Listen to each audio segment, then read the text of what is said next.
Bismillahirrohmanirrohim. Assalamualaikum warahmatullahi wabarakatuh. Setiap orang memiliki batas wadah untuk menerima ujian hidup.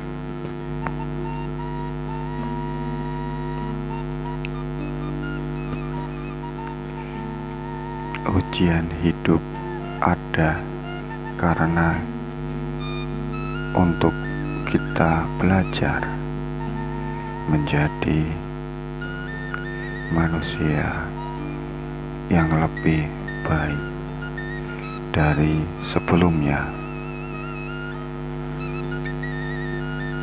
Ya, saya mempunyai teman di mana dia ingin berbagi pengalaman di dalam kehidupannya untuk mempelajari kita semua untuk menjadi manusia yang lebih baik.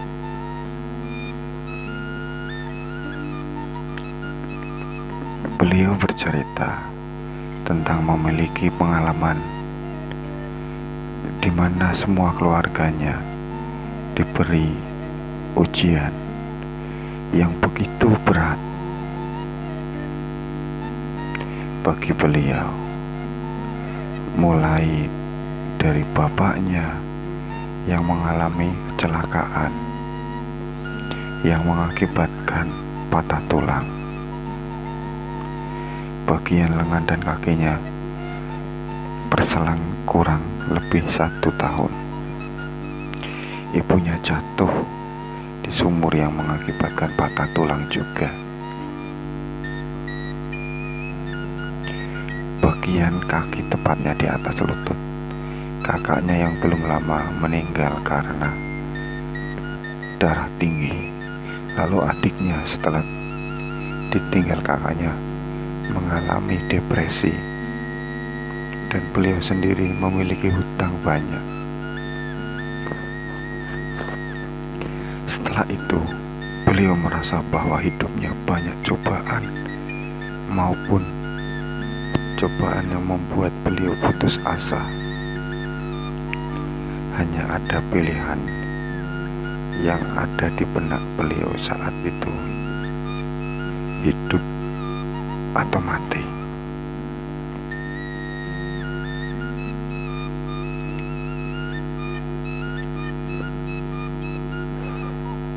Setelah mempertimbangkan antara dua pilihan, antara hidup dan mati, akhirnya beliau memilih untuk tetap hidup. Akan tetapi beliau memiliki tekad untuk merubah diri dan keluarga. Beliau seorang muslim, di mana beliau menjalankan kewajiban dengan menjalankan sholat. Setelah sholat dan zikir, beliau duduk bersila.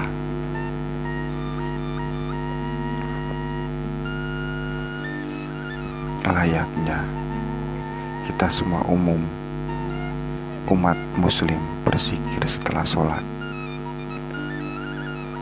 Beliau relaksasikan dan nyamankan seluruh tubuh dengan membayangkan dari setiap organ tubuhnya, mulai dari rambut, kulit, daging, darah, tulang sumsum, dari ujung sampai kaki.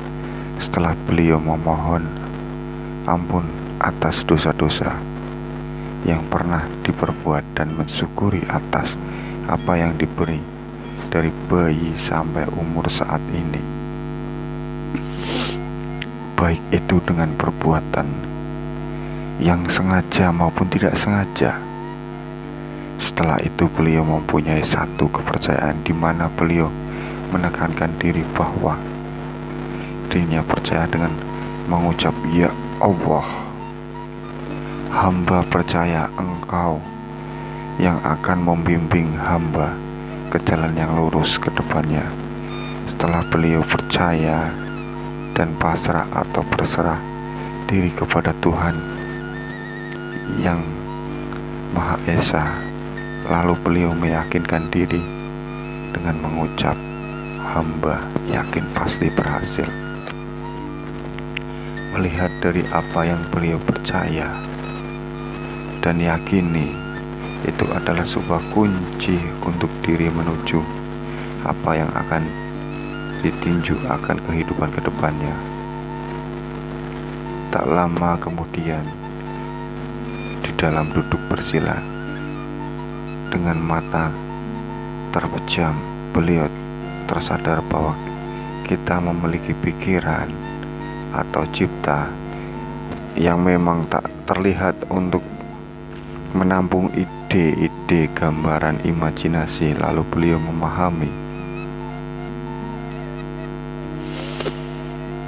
apa yang ada di dalam pikiran-pikirannya. Satu persatu dipahami bahwasannya setiap apa yang dipikirkan itu adalah sebuah penciptaan yang tidak kita sadari selama hidup ini. Lalu setelah menyadari itu semua, beliau menarik pikiran-pikiran masa lalu yang baik atau yang buruk. Lalu beliau juga menyadari bahwa kita memiliki hati, di mana itu letaknya sebuah perasaan atas rasa, yaitu perasaan positif, antara lain sabar, bahagia, bersyukur, ikhlas, dan sebaliknya, yaitu perasaan negatif, di antaranya malas, sedih, benci, marah, iri, dan lain-lain. Setelah menyadari itu semua, mensyukuri semua masa lalu yang pernah diperbuat selama ini dalam hidupnya, disitulah proses di mana pikiran, hati bekerja sama selaras. Beliau hanya memperbanyak istighfar dan hamdalah dengan posisi tubuh yang melaraskan tubuhnya sehingga duduk bersilam, mata terpejam. Lalu setelah berpikir dan berhati yang positif, menjalankan untuk seolah beliau merasa ada yang bergerak di dalam tubuhnya melalui pinggang sampai ujung kepala. Lalu mata terpejam, beliau melihat ke depan dahi. Ada sebuah pusaran yang spiral warna-warni. Lalu setelah itu beliau tidak merasa tubuhnya sama sekali, dan seakan tubuhnya menyebar ke seluruh alam semesta, menjadi satu alam semesta. Di dalam pusaran yang tersebut, di mata terpejam itu, seakan jiwa berada di dalam alam yang kosong dan sunyi, hanya ada titik cahaya. Beliau mengatakan, atau di dalam pemahaman itu sendiri, sebuah benih kehidupan seluruh alam.